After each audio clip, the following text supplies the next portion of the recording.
Amigos, amigas, bienvenidos a un nuevo video de Historias Express. Hoy vamos a hablar de la devastadora historia de John Edward Jones, atrapado durante más de un día dentro de la cueva de Newty Pewty antes de morir allí en el año 2009. Comencemos. A John Edward Jones le encantaba hacer espeleología con su familia. Esta curiosa actividad consiste básicamente en la exploración de cuevas y otras cavidades subterráneas naturales. Su padre lo llevaba con frecuencia a él y a su hermano Josh en expediciones en Utah, cuando estos eran niños, y así fue que aprendieron a amar las profundidades subterráneas y su oscura belleza.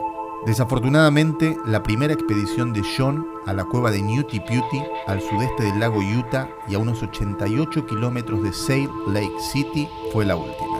Aquello que comenzó como una actividad recreativa antes del Día de Acción de Gracias se convirtió en una verdadera tragedia.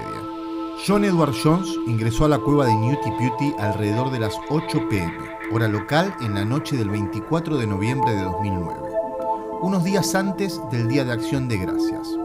John, de 26 años en ese momento, y Josh, de 23, junto con otros 9 amigos y familiares, decidieron explorar la cueva de Newty Pewty como una forma de conectarse entre ellos antes de las vacaciones. A los 26 años, John estaba en el mejor momento de su vida. Estaba casado, tenía una hija de 1 año y asistía a la escuela de medicina en Virginia. John había regresado durante unos días a Utah para pasar unas relajantes vacaciones con su familia. Pero lamentablemente las cosas no salieron según lo planeado. Ya habían pasado años desde que John no entraba a una cueva, y con su 1,82 m y 90 kilos de peso, ya no era el niño pequeño que solía ser. Aproximadamente 1 hora después de comenzada la expedición, John decidió dirigirse dentro de la cueva hacia una formación conocida como el Canal de Nacimiento, un pasaje estrecho que los espeleólogos deben atravesar con cuidado si es que estos se atreven. Finalmente encontró lo que pensó que era el Canal de Nacimiento y avanzó lentamente hacia el estrecho pasaje, primero con la cabeza, después moviéndose con las caderas, el estómago y los dedos. Pero en cuestión de minutos se dio cuenta que había cometido un gravísimo error. Se había desviado hacia otro canal muchísimo más estrecho y peligroso. John sabía que ahora estaba atascado y no tenía espacio para darse la vuelta. Ni siquiera tenía espacio para escabullirse por donde había venido. Tenía que intentar seguir adelante. Trató de exhalar el aire en su pecho para poder pasar por un espacio que tenía apenas 25 centímetros de ancho por 45 centímetros de alto, aproximadamente del tamaño de la abertura de una lavadora de ropa. Pero cuando John inhaló de nuevo, su pecho volvió a hincharse, y fue así como quedó atascado para siempre. El hermano de John fue el primero en encontrarlo. Josh trató de tirar de las pantorrillas de su hermano en vano, pero entonces John se deslizó hacia abajo aún más, quedando atrapado peor que antes. Sus brazos ahora estaban inmovilizados debajo de su pecho y no podía moverse en absoluto. Todo lo que John y Josh, ambos devotos mormones, podían hacer en ese momento era orar. «Guíanos mientras trabajamos en esto», oró Josh. «Sálvame por mi esposa e hijos», dijo John. Finalmente Josh corrió hacia la salida de la cueva en busca de ayuda. Pero incluso una vez que llegó la ayuda, John todavía estaba atrapado a unos 120 metros en la cueva y unos 30 metros por debajo de la superficie de la tierra. Llevar a la gente, el equipo y los suministros tan lejos llevó aproximadamente 1 hora. El primer rescatador que llegó a John fue una mujer, llamada Susie Motola, que llegó alrededor de las 12:30 m del 25 de noviembre. En ese momento, John había estado atrapado durante 3 horas y media. Motola se presentó a John a pesar de que todo lo que podía ver de él era un par de zapatillas deportivas negras y azules. «Hola Susie, gracias por venir», dijo John. «Tengo muchas ganas de salir». Durante las siguientes 24 horas, más de 100 miembros del personal de rescate trabajaron febrilmente para liberar a John.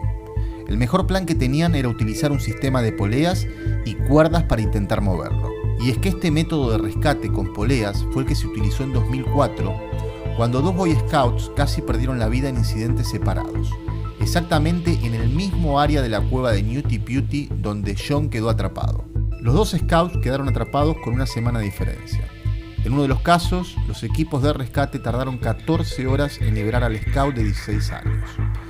Este pesaba 63 kilos y medía 1,73 m, lo que lo hacía mucho más pequeño que John, utilizando una compleja serie de poleas. Debido a esto, los funcionarios decidieron cerrar la cueva de Newty Pewty en 2004, poco después de los incidentes con los Boy Scouts. La cueva solo había sido reabierta durante 6 meses en 2009, cuando John y su familia entraron. Y ahora John estaba atrapado dentro de la cueva. El tiempo se estaba acabando. El ángulo hacia abajo, en el que John estaba atrapado, estaba ejerciendo una gran tensión en su cuerpo.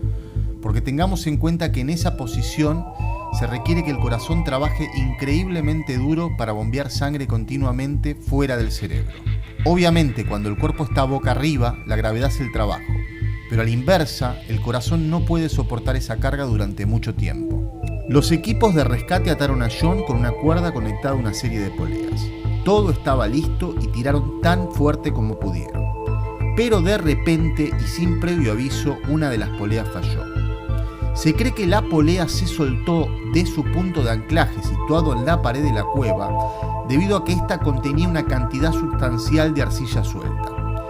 La operación con cuerdas y poleas terminó abruptamente. Los rescatistas no tenían otros planes viables y John estaba atrapado. Sin esperanzas de ser rescatado y con su corazón sufriendo horas y horas de tensión debido a su posición hacia abajo, John fue declarado muerto de un paro cardíaco poco antes de la medianoche del 25 de noviembre de 2009. Los rescatistas habían pasado 27 horas tratando de salvar a John. Su familia agradeció a los participantes por su ayuda a pesar de las horribles noticias. La cueva Newty Pewty, sin dudas, estuvo a la altura de su reputación la noche de la muerte de John. Descubierta en 1960 por Dale Green, la llamó Newty Pewty, cuya traducción sería arcilla de nuez, debido a que este material se encuentra en la mayoría de los túneles estrechos en la estructura subterránea. En su apogeo, hasta 25.000 personas por año visitaban la cueva, pero ya nadie volverá a entrar jamás. Los funcionarios sellaron la cueva con una explosión y concreto una semana después de la muerte de John. Nunca recuperaron su cuerpo, que permanece ahí adentro hasta el día de hoy. En el año 2016, el cineasta Isaac Halashima produjo y dirigió un largometraje sobre la vida y el fallido rescate de John Jones llamado El último descenso. Este film te da una visión precisa de la terrible experiencia de John y lo que se siente estar atrapado en el más estrecho de los pasadizos de la cueva cuando la claustrofobia y luego la desesperanza comienzan. Por último, para finalizar, tengo que decir que actualmente sellada, la cueva de Newty Pewty sirve como un monumento natural y una tumba para John Edward Jones. Bueno, esto ha sido todo por hoy. Muchísimas gracias. Si te ha servido, te ha gustado y te enteraste de algo nuevo, estaría bueno que te suscribas, que le des a like y a la campanita, que es gratis y nos va a hacer muy feliz. Muchísimas gracias y hasta el próximo video.